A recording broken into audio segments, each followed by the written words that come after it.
پتہ ہے حکمرانی بڑا ہی گھٹیا نشہ ہے، اور یہاں تقریباً ہر انسان اس نشے کا شکار ہے۔ اور نشہ تو پھر نشہ ہوتا ہے کہ جسے پورا کرنے کے لیے انسان کسی بھی حد تک جا سکتا ہے، اور اس سے زیادہ خطرناک بات یہ ہے کہ وہ بھی انسان ہے۔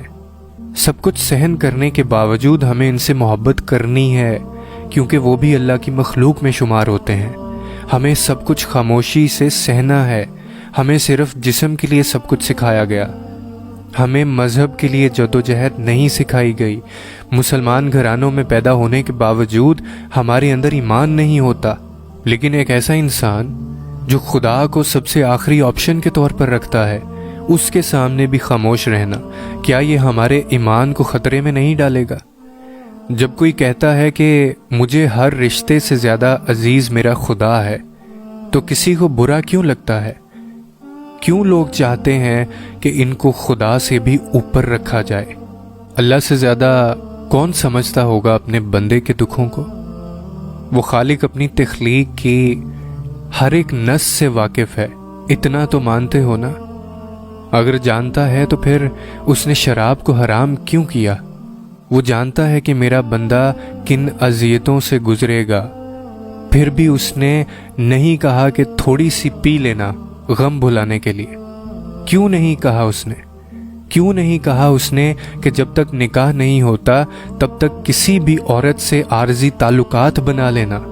زنا کو حرام کیوں کہہ دیا گیا ہے؟ خدا بہترین سراہنے والا ہے حسن کو، لیکن اس نے غیر عورت کے جسم کو دیکھنا اور سراہنا کیوں حرام کہہ دیا ہے؟ کیوں اس نے کہا کہ آنکھوں میں آگ بھری جائے گی؟ کیا وہ نہیں جانتا بندے کا دل بہلانے کو بھی کچھ ہونا چاہیے؟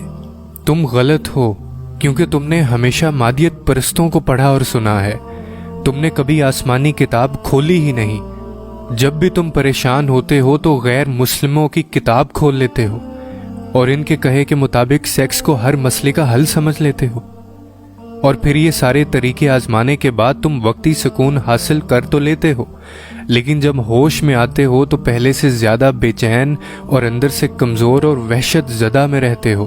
تم نے کبھی پریشانی کے عالم میں قرآن کھولا ہے جو تمہیں بتائے کہ تمہارے دکھوں کا ایک بہترین حل موجود ہے، جو تمہیں بتائے کہ تم بے چین اور پریشان کیوں رہتے ہو، جو تمہیں بتائے کہ تم اکیلے نہیں ہو، جو تمہیں بتائے کہ تمہیں اندر سے سمجھنے والی صرف ایک ذات اللہ ہی کی ہے؟